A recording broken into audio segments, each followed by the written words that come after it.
At its very core, drug science must remain independent. This means we don't accept sponsorships. It's with the support of the drug science community we're able to do this and make the podcast in the first place. If you're able to become a drug science community member and support the show, you too will be supporting the dissemination of evidence-based drug policies. Without you, none of this would be possible. For anybody interested, there's a link in the show notes. Thank you.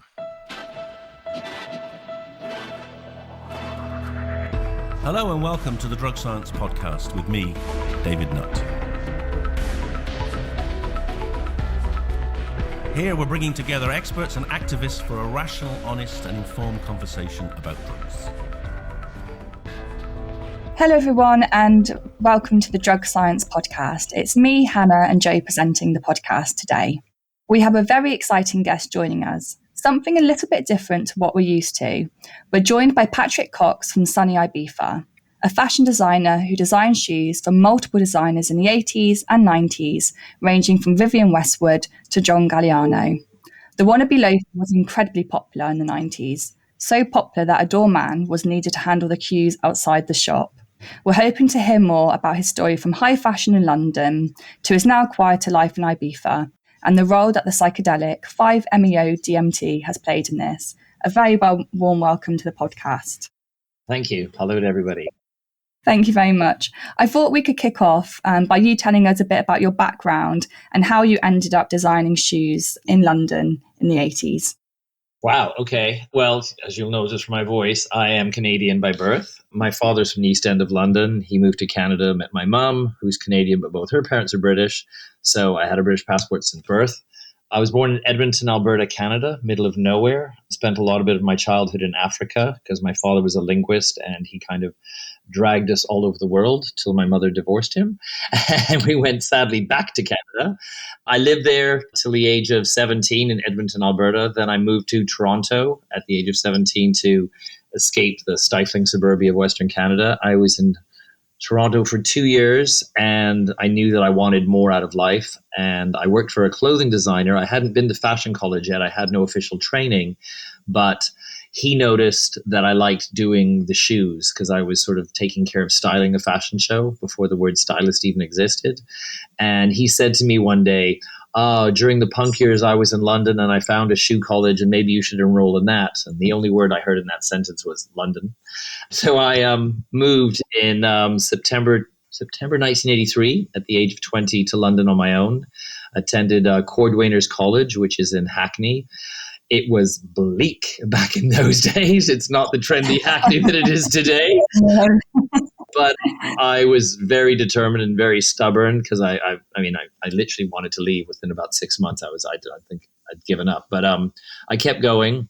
New Year's Eve between 1983 and 1984, in the toilets of a speakeasy in Soho, I met the Vivienne Westwood team. Vivienne Westwood was probably 50% of the reason I moved to England. She was my hero. I worshipped, Vivienne Westwood and everything she did. They walked up to me in the toilets and they said, "You're that American boy that shops in our store." And I said, "Canadian, actually." And they said, "Oh, we think you're cool. Would you like to hang out with us?" Wow, that's very cool. I mean, it was life-changing. Yeah. So they said, "We think you're cool. Would you like to hang out with us?" That might sound really strange and pathetic, but for a 20-year-old kid struggling in London, that was the golden ticket, basically. Vivienne and Malcolm, I don't know if you know the history of Vivienne Westwood, but she was partners with Malcolm McLaren in life and in work. Vivienne and Malcolm had just broken up. So one of these people his name was David Staines. He was Vivienne's right-hand man. And 6 weeks before the show, Vivienne and David were sitting there and they went, "Oops, we forgot to do the shoes." Because Malcolm used to do the styling of the show, the music, the accessories. So David said, "Oh, my friend Patrick that I met in a toilet on New Year's Eve, he's a shoe designer." And I got the gig. So I ended up doing the shoes for Vivienne in Paris. Vivienne had not a penny of money at the time. So I ended up funding the production of 32 pairs of shoes, I think it was. I ended up carrying them myself to Paris. I think I went over the hovercraft back then and delivering them to her hotel room. And the rest was history. In the audience was all the new wave of British designers that were still in St. Martin's, like John Galliano, John Flett. Word got out that I was the cobbler about town. And I started doing shoes for John. And at one point, I think 50% of British Fashion Week I was doing. And I launched my own business at the same time. I finished college in July 85 and never looked back. Patrick, that's such a meteoric rise to kind of success and stardom, working with the kind of, I don't know, the stars of the time. That's well, amazing. I mean, meteoric rise, nobody had any money. I didn't make a penny in my career till 1993 when I designed this loafer in my collection, which then became the Wannabe loafer. Up until that point, I rarely sold more than 2,000-3,000 pairs a season, let's say. It was a cottage industry. The stores bought me to put me in the window, but they never bought quantity because they never knew if I'd deliver, or it was all made in England still at that point. And then with the Wannabe loafer, we went very quickly. In a period of 13 months, we went from 3,000 pairs a season to 250,000 pairs a season. And then by the next year, we were selling into millions. So it all sounds nice, but it was a lot of smoke. Sounds amazing. Is.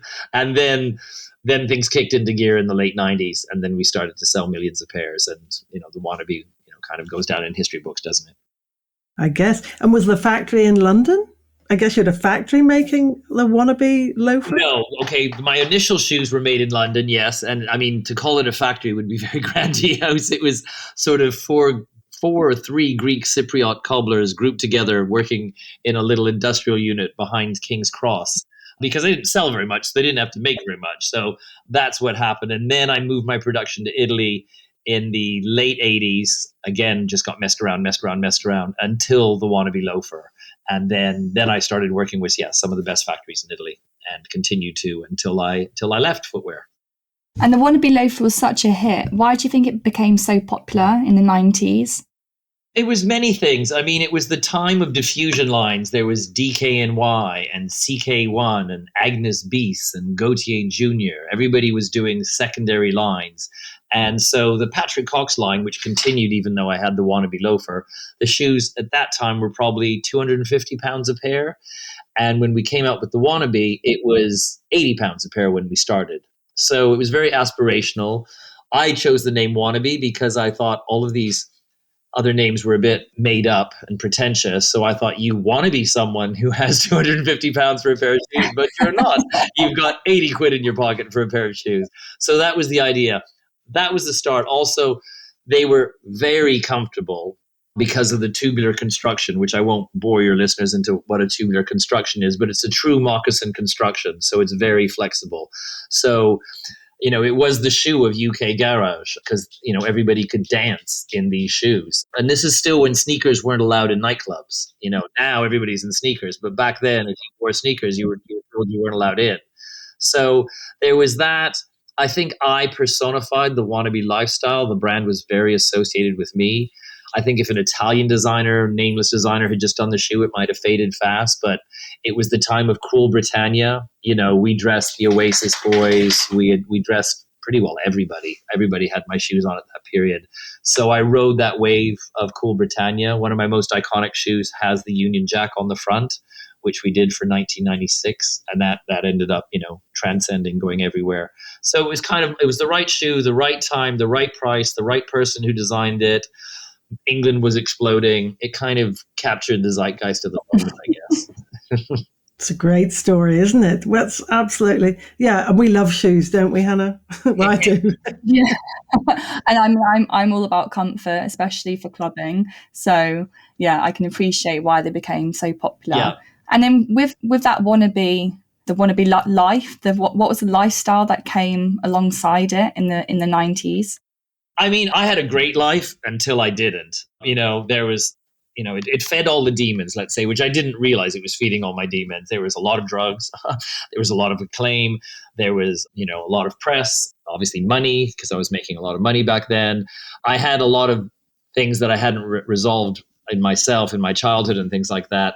And instead of saying you had to like me or I had to like myself, I was like, well, I must be likable because look what Vogue just said. And I must be likable because look at what we just sold. And I must be likable because look at my my bank balance. So I didn't realize it. I was probably a little shallow in that time of success, but I was having the best time, obviously, I thought. And then when things slowed down, and then when things went completely off the rails, then I realized that something needed to change. So I just read about the therapy. Did that come later then, the Hoffman process that you underwent?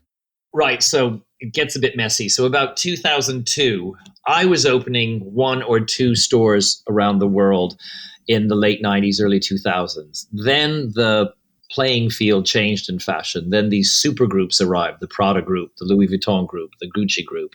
So then instead of my competitor being one individual with his or her brand, I was competing against conglomerates. So then everybody started saying, oh, you should be opening 30 stores a year like Prada's doing, or 40 stores a year like Gucci's doing. So I listened to that siren song and I got investors for the first time, because before that, I didn't even have an overdraft at the bank. We just made a lot of money and did whatever I wanted to do. And then we got investors involved, and the usual sad story, it didn't work out. We started spending on a level I never would have agreed to. And then we needed bigger investors, and they engineered to push me out of the company. So in 2007, I left the company completely and had probably a little bit of a nervous breakdown. I became agoraphobic. I couldn't leave. I had a 4-story house in Little Venice. I got stuck on one floor of the house. I couldn't leave that floor for about 4 to 6 weeks. Luckily, there was a bathroom on that floor, but there wasn't a kitchen on that floor. So my PA would come around every day and bring me food.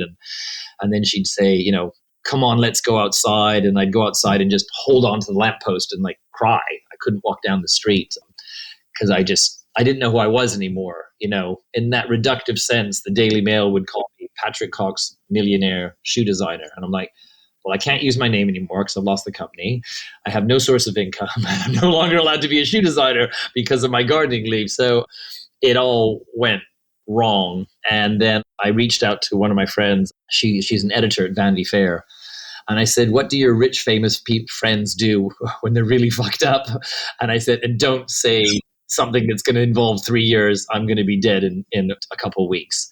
This can't go on. And she suggested the Hoffman. So I did the Hoffman. It was the most painful, visceral, real thing I'd ever done in my life because I was quite pampered at that point. Most people treat it as a last chance saloon. Most people have been in therapy and rehab for years. This was my first time. I didn't even know what language they were speaking some days. It was like, I called it psychobabble. It was amazing. It saved my life. I would never voluntarily do it again. But it started me making inquiries about my childhood and my upbringing and things like that. So the Hoffman Process is an 8-day self-help psychodrama. It's very manipulative. You're sworn to secrecy. You're not supposed to say what happens in it. But they create situations and you react to them, and all of a sudden you really want to talk, and all of a sudden it's 24 hours of silence, and then it's just this. So it's all about, this part I can say, it's about prosecuting your parents, finding empathy with your parents, and ultimately forgiving your parents. It's all about intergenerational pain. It's all about not really blaming your parents because they did to you what was done to them, what was done to them, what was done to them, etc., etc. So when you finish the Hoffman, you're supposed to do your masterpiece where you individually see your parents if they're still alive and just simply say, I love you and I know you always loved me. And that's supposed to wipe the slate clean. You're not supposed to talk about, because every time you bring up the past, they have their version of reality, you have your version of reality, and everyone gets angry. And that was my relationship with my parents when I did see them once every 5 years, is just everyone got angry very quickly because I wanted an apology and they did anything wrong. So that's basically in a nutshell what the Hoffman is, yeah. And so the Hoffman was your first kind of step really in your journey to healing, would you say? Yeah, it made me come out of myself. It made me realize that I had a choice, that I had a voice in my mental health, and that I needed to take control. I needed to play an active role in it, that things were just going to roll along like they were. I'd always not made fun of, but just it wasn't for me. I sort of questioned mental health and I questioned addiction. I questioned all these things. And then as I was clinging to that lamppost and I could not walk down the street, I was like, whoa, this is real. This isn't made up. I'm freaking terrified. I can't move. And it's stronger than me. There's something that's literally stopping me from being able to function. So that was the beginning. That was 2007. Then I kind of went back to my old life, not Patrick Cox, huge success, but designing for other people, doing this, doing that. But it was really a period of, wow, I mean, almost 10 years of just making do, a lot of pretending, a lot of pretending. You know, when people say, how are you?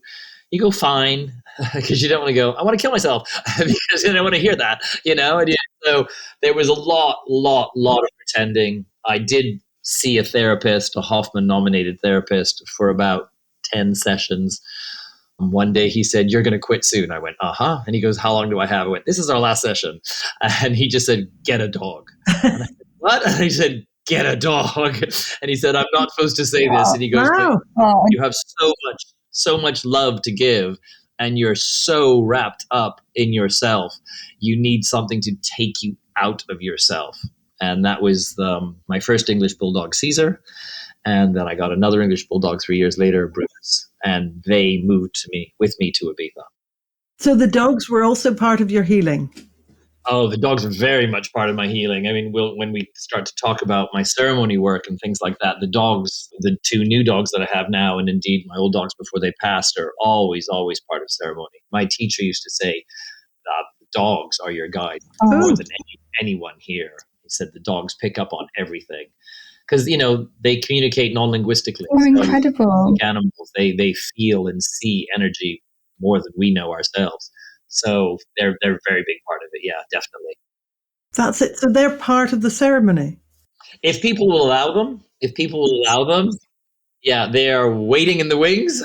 And they know that at the end of the ceremony, there'll be a lot of love and a lot of hugging, and they are there. You know, I'll tell you stories when you get to that. But yeah, they're very much part of it. And they make me calmer too.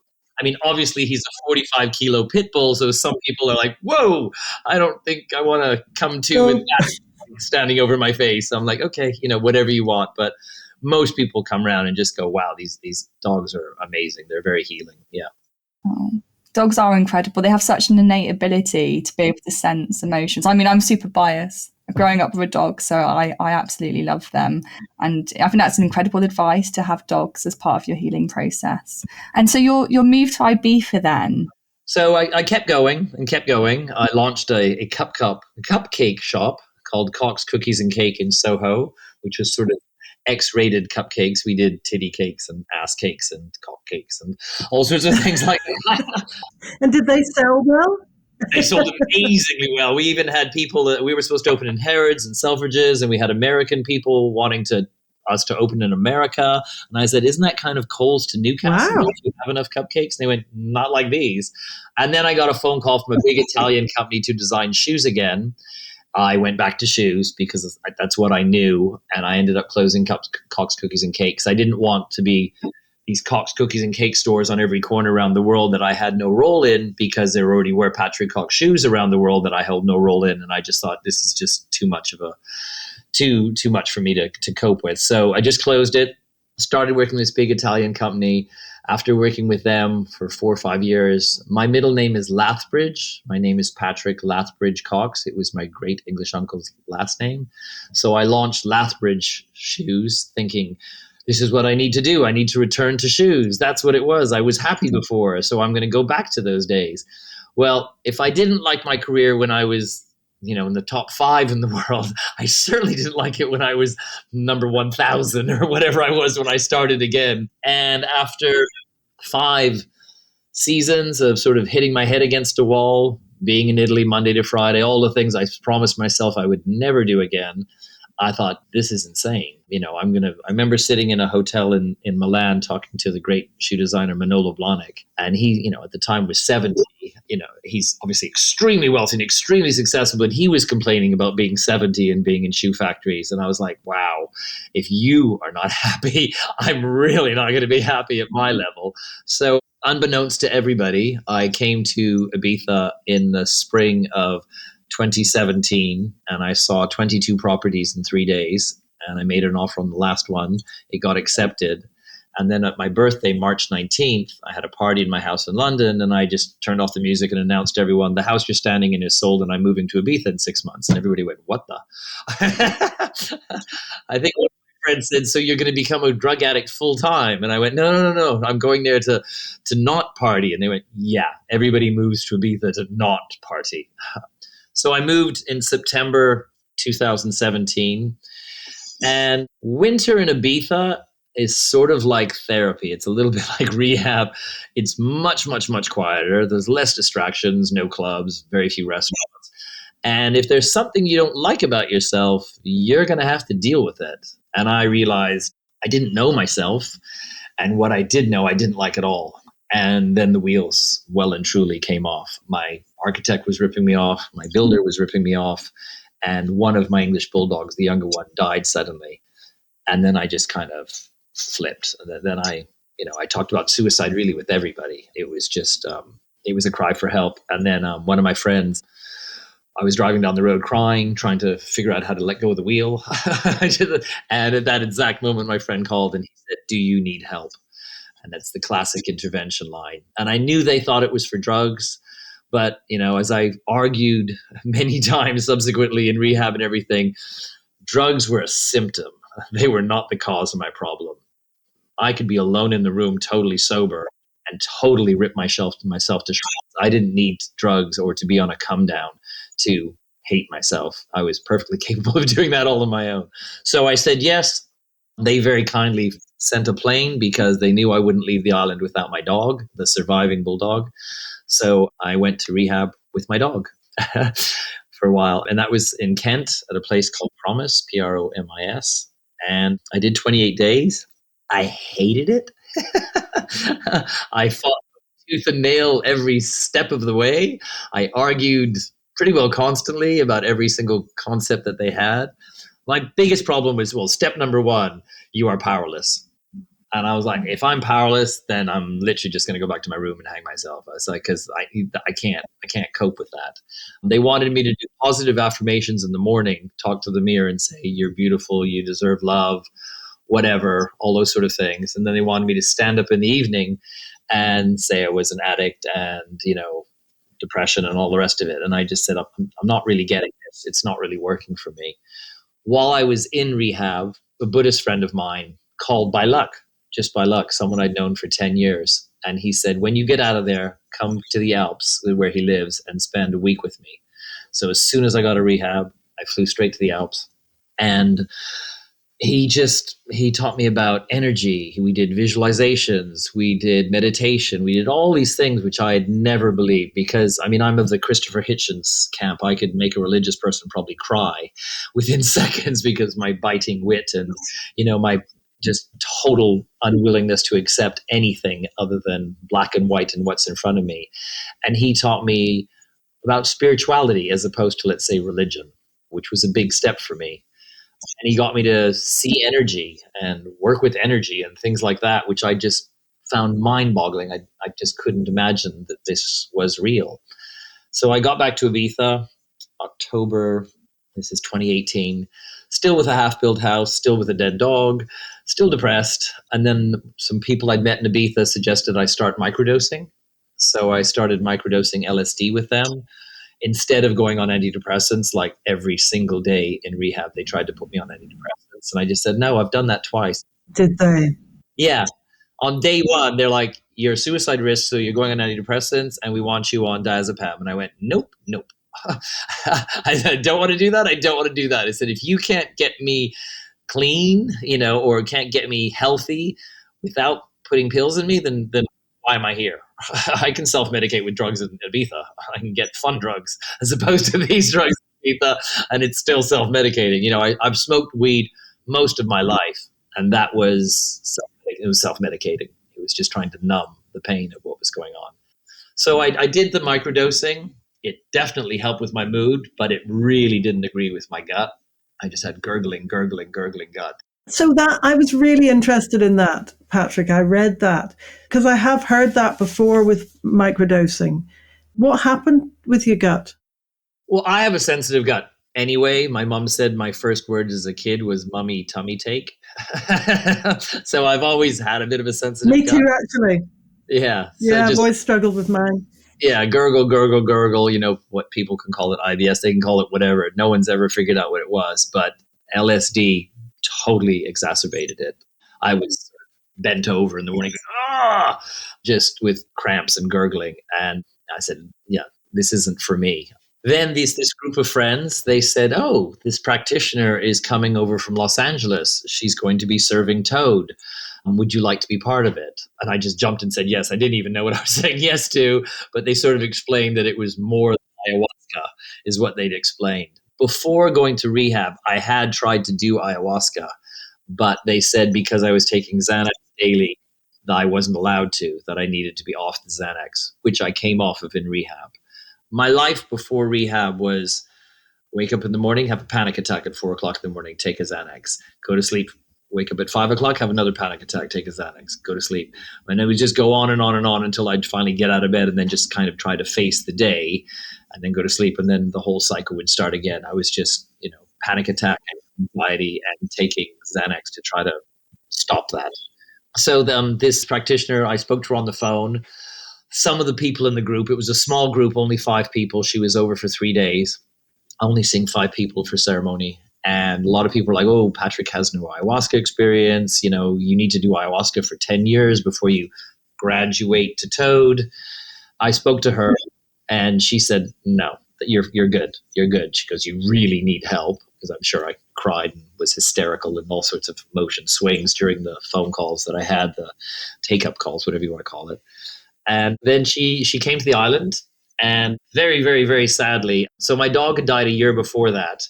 And the first day of ceremony was the anniversary of my dog dying. And my existing dog had 12 epileptic fits that morning before I went to ceremony. So I took him to the vet, and they said, well, he's very old, and we don't know if he'll even survive the scans and everything. So come back at 5. You might be getting a live dog, or you might be taking your dog's body. So I showed up to the ceremony. Oh, no. Hysterical. Just absolutely hysterical. And I said, you know what, I think I'm going to pull out. And the practitioner said, this is the best time for you to do this. She goes, what are you going to do, go home and cry for the next 7 hours waiting till 5 o'clock? She goes, why don't we do some healing? Why don't we try to do something? And I was like, okay. I was just mush by this point. So the first day, we did 2 smaller doses, which would be 30 milligrams. I had the experience. It was beautiful. It was interesting. But when we all sat together that night and did integration, everybody was talking about God. And I'm like, God? I think I did something else. I don't know what you guys are talking about, but I definitely don't know what you're talking about with God. And then they said, you need to go again. So they made room for me on the Friday. She was only doing Wednesday, Thursday, Friday ceremonies. They made room for me on the Friday. And yeah, my life changed. It was a bigger dose. And Patrick, that was a much higher dose, was it? Yes. Well, it was kind of weird. First of all, we did 50 micrograms and nothing happened. I just sat there. Oh, and are you smoking it? Or is it IV? It must be smoking it. Okay. Yeah, you inhale it and you vaporize it in a glass pipe, and you take the smoke in, and nothing happened. It was really quite bizarre. I think I fought it to such a degree that I just sat there. And then I started to get angry. The whole point about ceremony is to surrender. And I was doing the opposite of surrendering. I was getting mad at the people around me, going, well, what am I doing? Why am I hanging out with these people? But more than anything, I was mad at myself, going, see, you're an idiot. You're a loser. You can't do this. I was really starting to self-flagellate and spiral. And she said, I've got the pipe ready. You're going again right away. And I went, okay. And so she put 60 in it this time. And yeah, my life changed. I sat up after the experiment. I was crying. There was one friend holding space. He was crying because he'd seen what had happened in that 10 minutes. No one videoed this one, so I just have other people's words. But it was very cathartic, very somatic. I shook and vibrated all over the place. I would say 90% of people, when they smoke 5-MeO or toad, whatever you want to refer to, lay perfectly still. 5% are known as thrashers. I was a thrasher of the nth degree. I was flying all over the place. People were having to hold me down, foaming at the mouth, all sorts of things. And then, just the God moment, the transcendence, the beauty of it all, the unconditional love. I sat there and I was just crying. And I had a gray filter to my reality before toad. Nothing was good. I hated my house. I hated Ibiza. I called it, I don't know if I can swear, but I called it that motherfucking rock in the middle of the motherfucking Mediterranean. Why the hell did I move here? It's killed my dog. It's killing me. I mean, I blame the island. I don't know why I blame the island. And then I obviously, more than anything, I blamed myself, because I joked Ibiza was a great place until this asshole named Patrick Cox followed me. And then I was sort of stuck on my own in the countryside with my own feelings. So nothing got through. And then I was just sitting there, just looking around, just with this sense of wonderment and awe. And I just turned and I said, was the sky always this blue? Were the trees always this green? I never noticed. And, I used to get so mad when people on like social media wrote hashtag gratitude. I was like, what the hell do they have to be so grateful for? Hashtag blessed. I was like, oh, shut up. And all of a sudden I was just grateful to be alive, blessed that the life that I had. Yes, there were a million things wrong with it, but instead of dwelling constantly on the negative, I could just see the positive. I call it sort of an energy car wash. You're just blasted with pure, loving white light. I also call it like a psychic reboot. It's like unplugging a TV and plugging it back in. So all the stories, all the conditioning of my whole life, you're this, you're that, you're useless, you're stupid, you're unworthy, or whatever, all of that conditioning. And most of that was my own, not insane voices in my own head, but that inner dialogue. Well, in my case, it was an inner monologue. Shut up. And I just bathed in beauty and unconditional love. In therapy, in rehab, they used to always say, the longest journey is from the head to the heart. And I was like, what the hell does that even mean? I mean, it just used to make me angry when they said that. I said, oh, more hippie bullshit. And the toad showed me. I react badly to authority because of my family. So when people are telling me in rehab, in therapy, wherever, you must do this, you must do this, you must do this, I just shut down. The toad just showed me. And it was just life-changing. I mean, I call my life pre-toad and post-toad. And it's not a panacea. You have to consciously choose to live in the light after the experiment. But to me, you are fundamentally changed forever. You can actively choose to go back to your ways, or you can stay living in that light. I use words like God now. People, if they freak out about that, I'll say universal consciousness, I'll say source, all. If someone that I'm working with is so scientific they can't wrap their head around that, then I can say, well, it shuts down the default mode network in your brain, allowing your synapses to fire. I can approach it every way. What is the truth? I don't know, but it doesn't matter because it works. So the change in me has been so incredible. All of my friends, one of my friends said it was like on a TV, I went from black and white to color. For the very next day, calling people all over the world and saying I love them. And they're like, what? And they're like, we all think you're going to be hanging from a rope. And I'm like, no, life is beautiful. This island is beautiful. It's such a gift. And it's 4 years ago since that moment and still feel the same. Hi there, curious minds and seekers of knowledge. If you're passionate about understanding the science behind drugs or their impact on society, we've got something exciting for you. If you're looking to bridge the gap between cutting-edge research and practical applications, you should find out more about our recently launched consultancy arm of drug science. As of 2024, Drug Science has opened up a brand new consultancy service that brings evidence-based solutions to the forefront of drug policy and public health.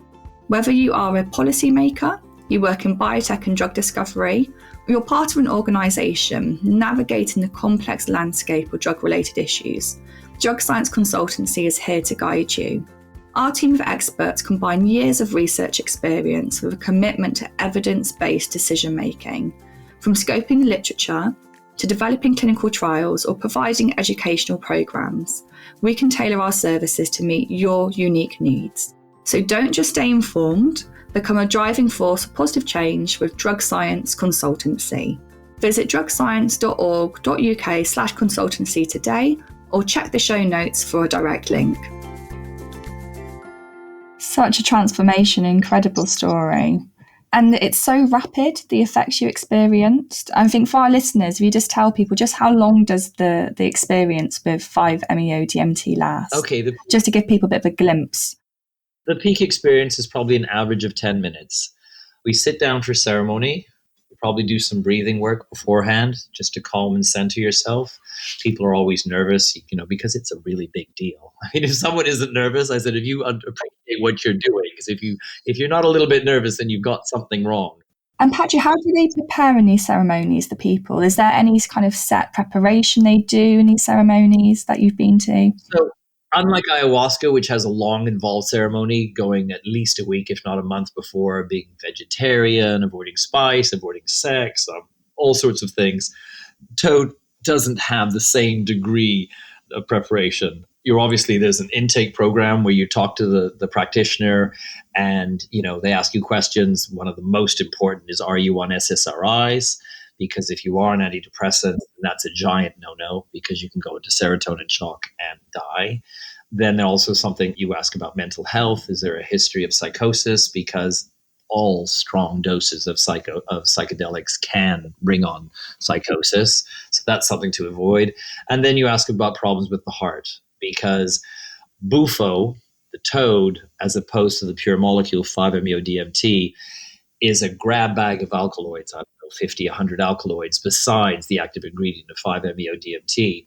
And that can make your heart race. Well, does make your heart race. If you were serving an older person, I would recommend that they do pure molecule 5-MeO, because then you're just getting that. Any scientific study you read about, they're working with 5-MeO because it's quantifiable. In the venom of the toad, there is anything from 50 to 30% 5-MeO. So that's double. So you're giving someone a quantity, and you're calculating it was at 15, but they're actually getting double that. So, you do have to take that into account. So there's an intake process. People need to speak and say why they're doing this. If someone says, oh, it's on my bucket list, like bungee jumping, then that is definitely not a candidate to work with. But if someone, reveals their trauma, what they're going through, why they want to do this deep healing work, then that's a good thing. I also ask people their psychedelic history, because this is definitely not where you start. If someone has no psychedelic history, then I would suggest, not in a recreational way, but in a ceremony way, or at least alone with a trip sitter, they start with some small quantities of psilocybin mushrooms and build up a little bit. And so they can understand the space a little bit, understand what's going to happen a little. Even though toad is totally different to anything, at least that's some preparation from just jumping into a psychedelic space. It's interesting that seems to be the way Michael Pollan did it. He started with psilocybin. He hated toad. And then he went on to... Yeah, he went on. Yeah, you need, there has to be a progression. There has to be a progression. I definitely think there has to be a progression. It's a lot. It's a lot. Fundamentally, the person has to be ready for everything in their life to change. Their value systems, their belief systems. It really is, a fundamental change. So if they're not ready for that, don't do it. Don't do it. I mean, I talk about this, but 99.999% of the world will never do this, and that's probably a good thing. But if you're capable and you're doing the work and you're questioning, then I think it's a great modem to do it, to transcend. So I always say, if you can't give me 72 hours on each side of ceremony clean from alcohol and drugs, then why are you doing this? But I would encourage even more. I would say at least a couple of weeks without any psychedelics in your system, because you want your vessel to be clean as possible, to get the best experience. You're not going to die because you had a drink the day before. There's not going to be some sort of allergic reaction or anything like that, but you'll get less of a result. And if you're going to do something that's so life-changing that for most people is a once in a lifetime thing, then give it time. Really don't mess around with it. On the day, you need an empty stomach. So I would recommend someone had a very light breakfast with no coffee. And then 3 to 4 hours after that, we would hold ceremony, or, a very light lunch. And then the ceremony would be in the early evening, something like that. And then post ceremony, I would say, you really, really need to be on your own or in nature with one person you love, and just really process what you've just been through and integrate what you've been through. Don't pick up your phone. Don't rush back to your life, your business, your kids, whatever. Really take time for yourself, because it is a lot. It is a lot to take in. Sorry, did you have help with integration after your ceremony? Yes, of course. So I had my group of friends who stayed on the island, who, as I said, the first day of the integration, when they're all going on about God, I'm like, what are they talking about? And then after the breakthrough ceremony, then I obviously was talking and sharing and talking and sharing, and it all made so much more sense.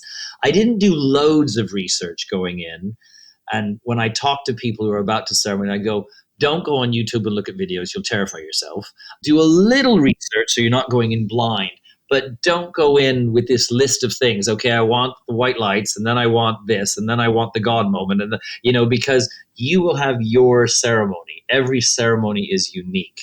I have probably, I was going about once a month when I was training with my teacher. So I've probably gone, over 100 times. Every single time is different. And when you think you're going to have one that's one way, then, the medicine will throw you another way. It's always what you need, necessarily more than what you want. Homework for someone, I would always say, could you, think of an intention? Intention is so important with psychedelic work, because if you talk about Jesus to someone before they do mushrooms for an hour, they'll probably see Jesus. If you talk to someone about Buddha for an hour before they do mushrooms, they'll probably see Buddha, with the whole set and setting. I don't need to explain to your viewers what set and setting is, but, that is so important, that you feel safe where you are, that you trust the facilitator completely, and then what you are bringing to the ceremony in your head.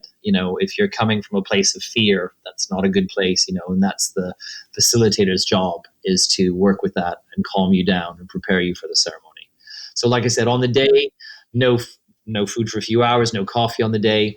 The person arrives, we sit together, we do some inhalation work, just sort of calm them down, talk. And then I always believe in doing the arc of a ceremony, start small and building bigger. So we sort of do the handshake, hug, full embrace, which in technical terms would be microdose, sub-breakthrough, breakthrough. So the handshake, the first one, is just to familiarize the participant with the taste, the smell, the temperature, the inhaling, the smoke, just to get them. They won't have the experience. They might have a little touch of it, but it's just to relax them and make them go, okay, I lived, I survived, I got that, okay. Because so many people read about ego death and they confuse it with death. So you really want them to understand that they will come back. This experience it's not like a 12-hour acid trip. It is 10 minutes. So they will come back, and they will be coming back fairly soon. Then we go to a medium dose, a sub-breakthrough dose. And then some people have the full experience on that. Some people can actually break through on that. It really depends. And that helps you judge how far you're going to go on the next dose, or even if the next dose is even required. Each dose, as I said, takes about 10 minutes. You inhale on this pipe, one big, long, slow inhale. So by the time you get to the bigger dose, you're having to inhale for maybe 30, 40 seconds. So that does take some training and getting used to. One long, slow inhale. Hold your breath. The facilitator counts backwards from 10, and then you lay back, and then boom. As you're inhaling, you've already reality is bending as you're inhaling. I don't like the term psychedelics. I think it has a lot of baggage from the 60s of hippies throwing themselves out a window and screaming and going kind of mad and everything. And in pop culture, it has, so many connotations. So I prefer the term entheogen, which is what, a lot of the people in the US trying to legalize psychedelics refer to it as an entheogenic revolution. Entheogen meaning reveal the God within. So we're talking much more of a mystical experience as opposed to getting high on acid and going to a disco, so it is the God moment, the transcendence. So you inhale on the pipe, and there is this incredible feeling of acceleration and expansion. It's like being strapped, I always say, to the outside of a rocket ship. It's very, very fast.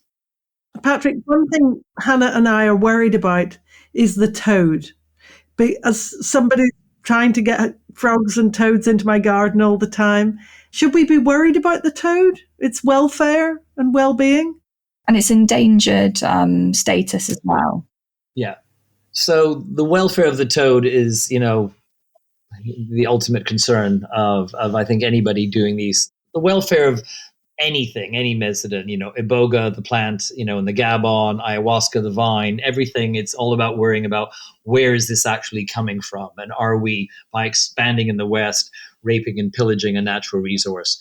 To me, the future will be pure molecule. We'll be working with 5-MeO DMT. A lot of purists don't want to hear that. They want to, continue working with the toad. The toad it's the Sonoran desert toad. It's the biggest land toad in the Americas. It's 5 to 7 inches across its back. It lives in a very small area. Well, it's quite a big area, but it's small compared to the world, in the Sonoran Desert, which is in northern Mexico. It also exists on the border, so in Southern California, Southern Arizona, Southern New Mexico. Sometimes they call it the Colorado River toad. It's the same toad. It hibernates underground for 9 to 10 months. It comes up during the rainy season in the summer. I think it's June, July, August, or maybe May, June, July in the Sonoran Desert. And then for an orgy of copulation and eating, and then it goes back underground. It is threatened. It is threatened because of population expansion, because of river diversion, because of climate change, because of pesticides. It's already threatened.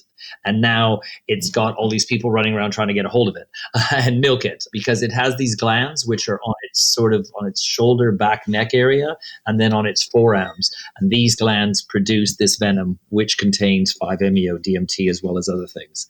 You get a hold of the toad. No one is allowed to touch the toads legally now except for indigenous people. They are protected within Mexico, but obviously people do.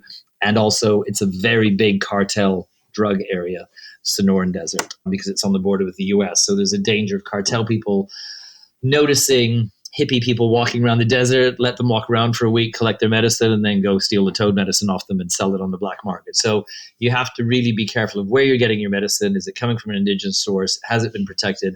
And has the toad been treated well? Because there is no need to hurt the toad. You just squeeze on the gland, and it expresses onto a piece of glass. Then you put that glass in the sunshine the next day and it dries, and that is the medicine. There's no need to take the toads and gather them and move them to other areas, because they seem to have a built-in GPS that when they're moved from their natural habitat, they die. I think some rich man put 20 on a plane to an island in Greece and tried to breed them there, and I think they all died. When they're raised in terrariums, they don't seem to make the medicine. So it really, really is about leaving the toads alone or disturbing them as little as possible in their indigenous area. So yes, toad preservation is a huge, huge concern. Yeah, and I think that's such an important issue. And all the clinical research is really focusing on the synthetic 5-MeO DMT for those exact reasons, and for the reasons you discussed earlier about the purity. Yeah, I personally hate the word synthetic, because that's literally the surefire way to get someone to not want to do it.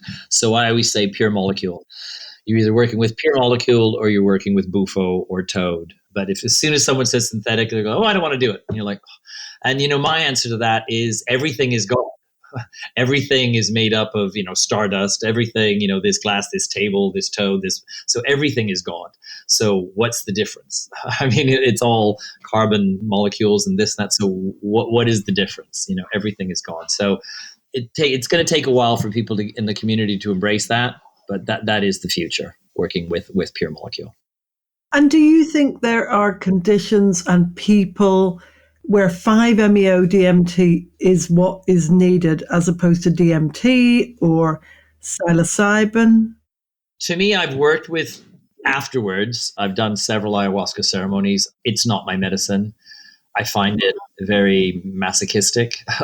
The concept that you have to sort of go through hell for 5 or 6 hours. I was like, why? Why do I have to do that?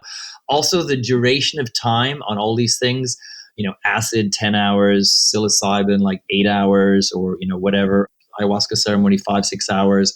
You can do a lot of damage to someone staying in those altered states for that long, in my opinion. I mean, it works for other people. I'm very happy for them.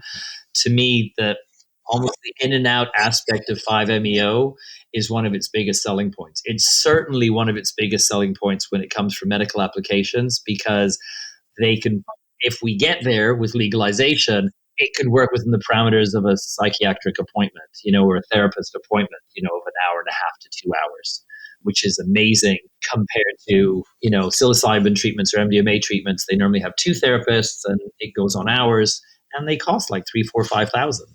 because of all that time dedicated to it, where hopefully with the right people and the right movement, we can work on something that is applicable to modern life, let's say. So to me, you sit down, go through the pipe, there's this incredible feeling of expansion and acceleration. It's like being strapped to the outside of a rocket ship. Someone said it's like going to zero and infinity in like 10 seconds. So as you're expanding and accelerating, that is probably the point where someone might get nervous or might get scared because they're like, oh my God, because it's just so fast and so happening all at once. And then the ego death moment happens. You expand, and then poof, you cease to exist. But in that second that you cease to exist, you become everything. You have the oneness moment, the God moment, the Godhead, whatever you want to say. And it's not very visual, which is another reason why I prefer the term entheogen to psychedelic. For me, unlike DMT or mushrooms or all these things, all of those experiences, they have subject and observer. Oh, look at that.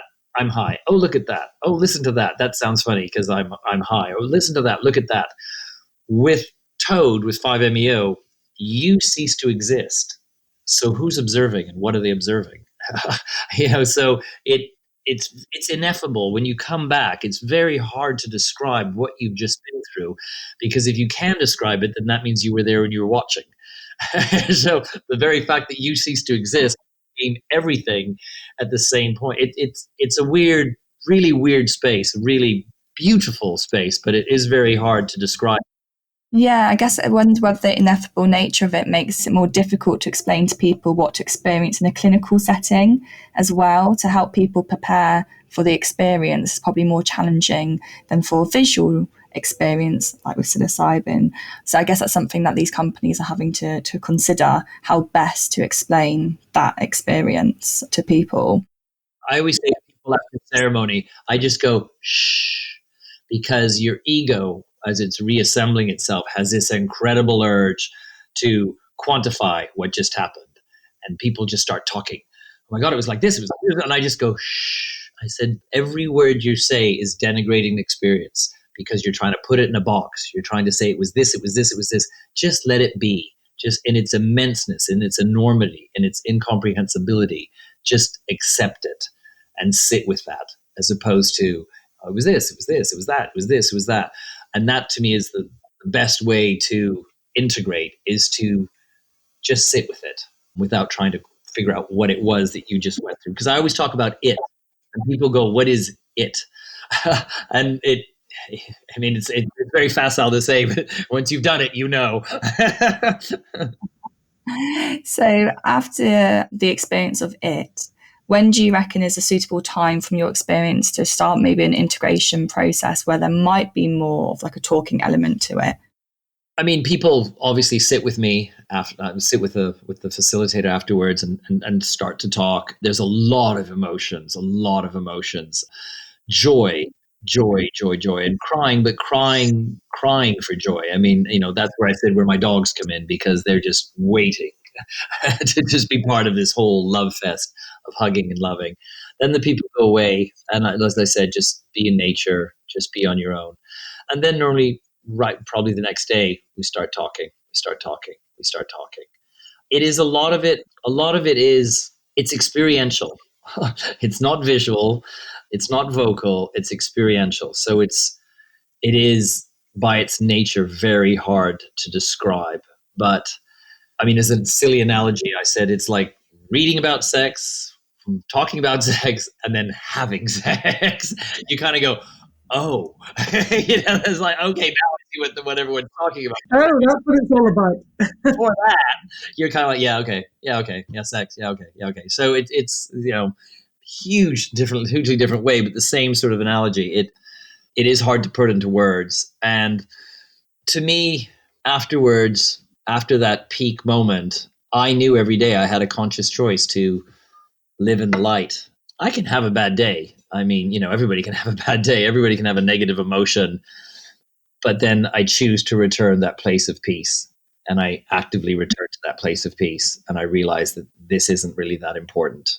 Nothing in my life changed fundamentally. I still had a half-built house. I still had a dead dog. I still had everything that I had going into ceremony, but it was my focus. It was my perception that had changed completely. And instead of this constant self-flagellation, without getting too spiritual, I realized that I was a perfect light being, like you are perfect light beings, like we are all perfect light beings. So all of the, I don't have enough money, or I'm too this, or all of those things just aren't really important at the end of the day.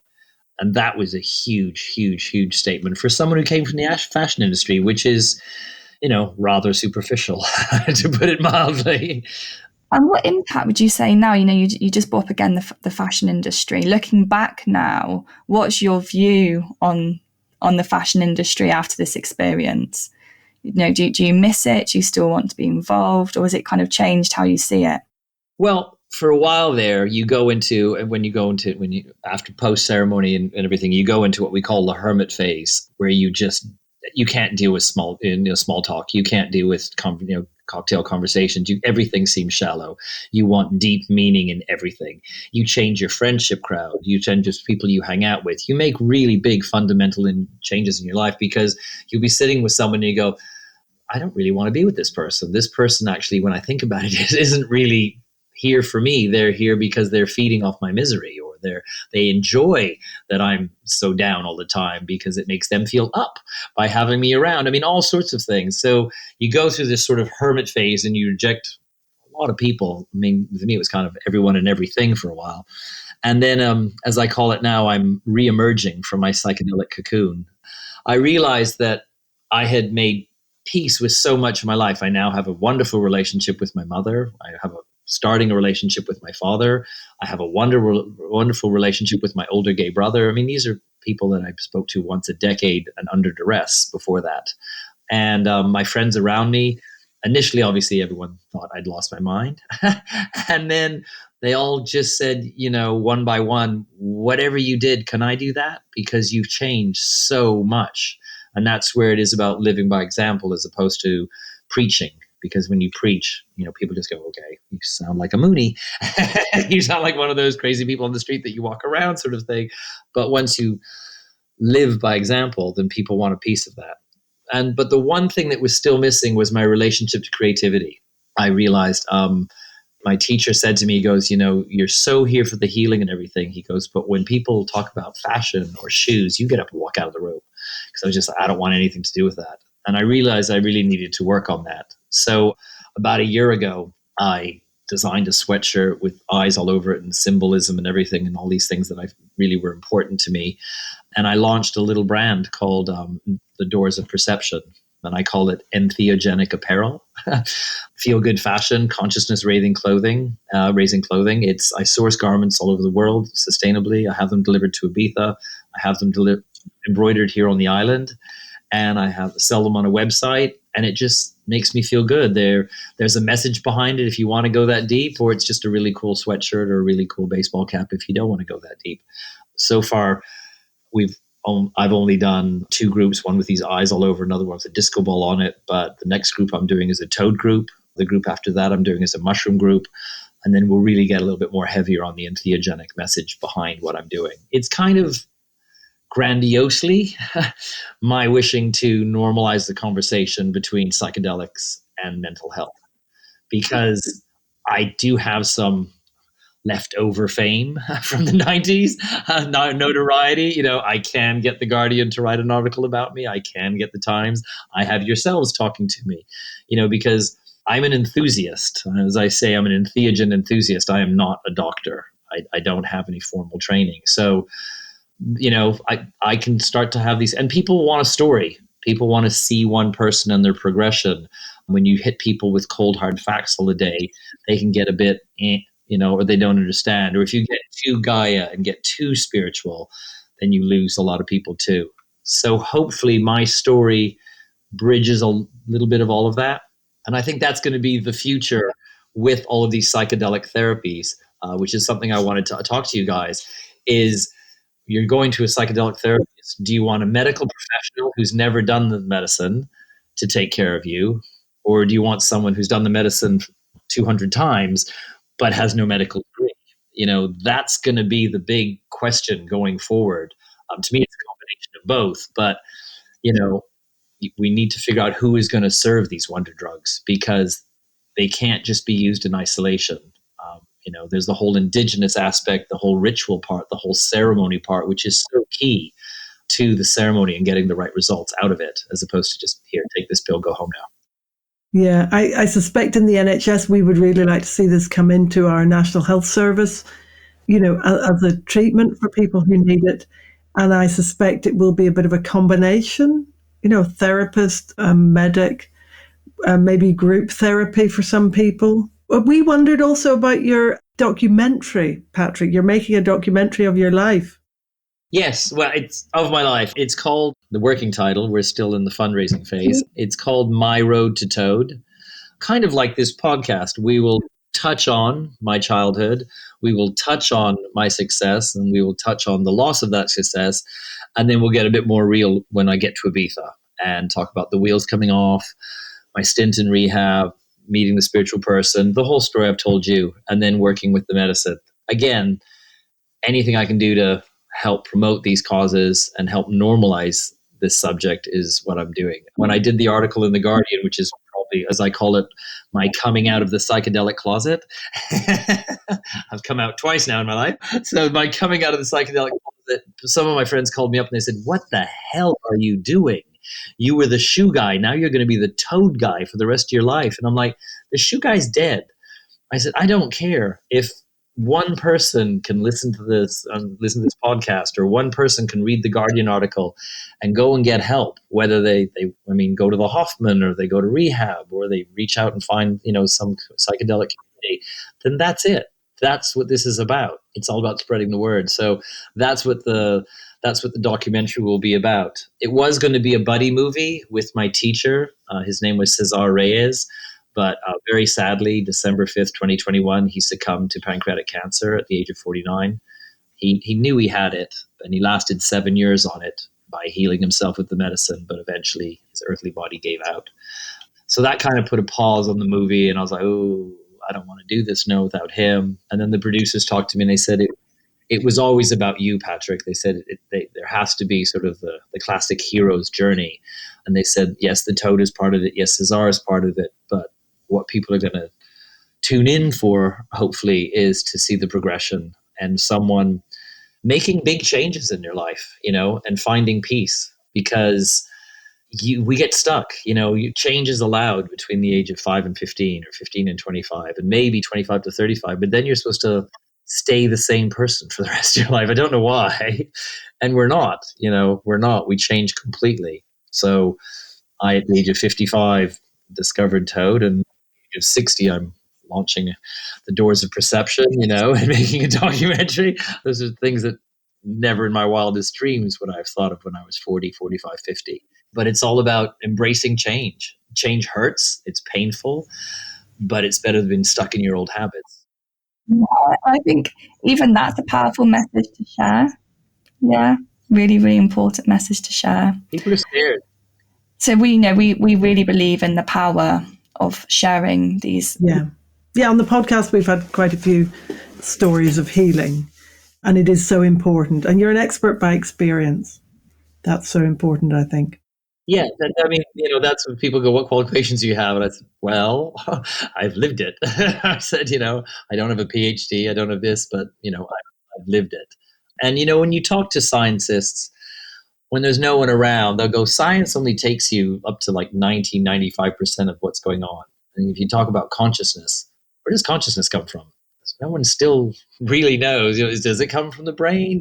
Where is consciousness based? There's always that last few percentiles where they kind of go, and if they're really, really honest with themselves, the ones I'm talking to, they're like, yeah, spiritual. There is an unknown that we can't quite put our finger on, and maybe never will, because it's like I said, it's ineffable. And that's what I find really interesting. That's where where the work gets done. Yeah, absolutely. And I think that's a brilliant place to finish, Hannah. Probably. Patrick, sadly we have run out of time. We've run over a little bit. It's been fascinating and absolutely brilliant talking to you. Thank you. Thank you so much. Thank you. Brilliant.